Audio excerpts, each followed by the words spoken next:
MCOM same 4ની ઉચ્ચતર પડતરની book છે, એટલે એડવાન્સ કોસ્ટની બુક. 3 દાખલા, પહેલાં ચોથી થિયરી. એમાં આજ વાત કરશું પહેલા દાખલા વિશે. પહેલો દાખલો તો એક્ઝામમાં તમારે પહેલો દાખલો હશે 20 માર્કનો, એ પહેલા ચેપ્ટરમાંથી પૂછાય.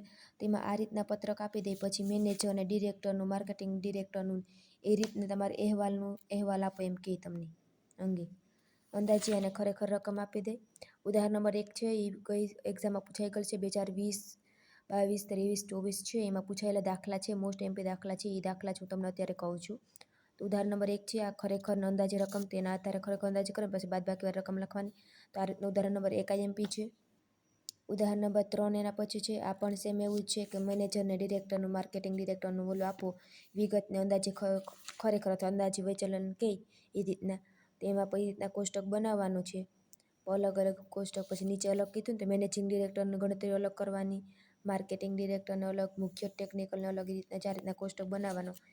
આ રીતના ઉદાહરણ છે. પછી ઉદાહરણ નંબર 4 છે, એમાં પણ એમ જ છે, અંદાજે ખરેખર આપે એના આધારે તમે દાખલો કરો. પહેલાં પડતર, એમાં કીધું કે પડતરને આધારે, નફાના આધારે, તો પહેલાં પડતરના આધારે ગણતરી કરી કે અમુક રકમ પ્લસ અમુક રકમ બાદ. પછી જવાબદારીના આધારે, નફાના આધારે એમને એમ કરી લીધી, જવાબદારીના આધારે પત્રક બનાવ્યું એની. તો આ પણ IMP છે. આ રીતના પત્રકવાળો દાખલો એક પૂછી શકે તમને, કે પત્રક હોય તો પત્રકમાં વિગત લખવાની. ઉદાહરણ 1, 3, 4 એ પૂછાયેલા છે. એના પછી પહેલો દાખલાનો અથવામાં તમને આ રીતના દાખલા પૂછી શકે છે. આ રીતના પેરેગ્રાફમાં લખાયેલ માહિતી, પછી કિંમત કેટલી રાખીને એટલો ફેરબદલી કિંમત એટલી રાખીને એ રીતના.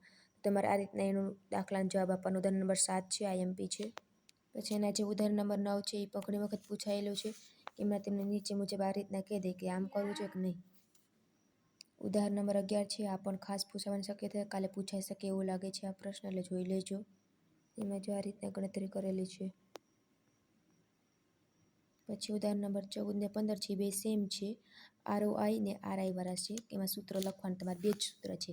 ROIનું સૂત્ર છે ને એક છે RIનું સૂત્ર. બે સૂત્ર લખીને સૂત્રમાં કિંમત લખવાની તમારે. લાઈન બાય કરવાનું. પહેલાં એનું કરવાનું એ વિભાગ માટે. તો એ વિભાગ માટે તમારે પહેલાં સૂત્ર મૂકવાનું ROIનું. એમાં આમાંથી રકમ લઈ લેવાની, રકમ જેટલી હોય એટલી રકમ મૂકીને દાખલો કરવાનો, એ રીતના સદરૂપ આપવાનું. પછી પાછું RIનું સૂત્ર લખવાનું.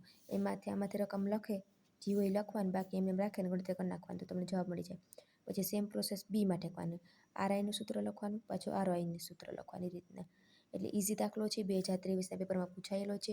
આ દાખલો પૂછાઈ જાય તો તમારે સાવ સહેલું, પૂરેપૂરા 20માંથી 20 માર્ક આવી જાય એવું છે.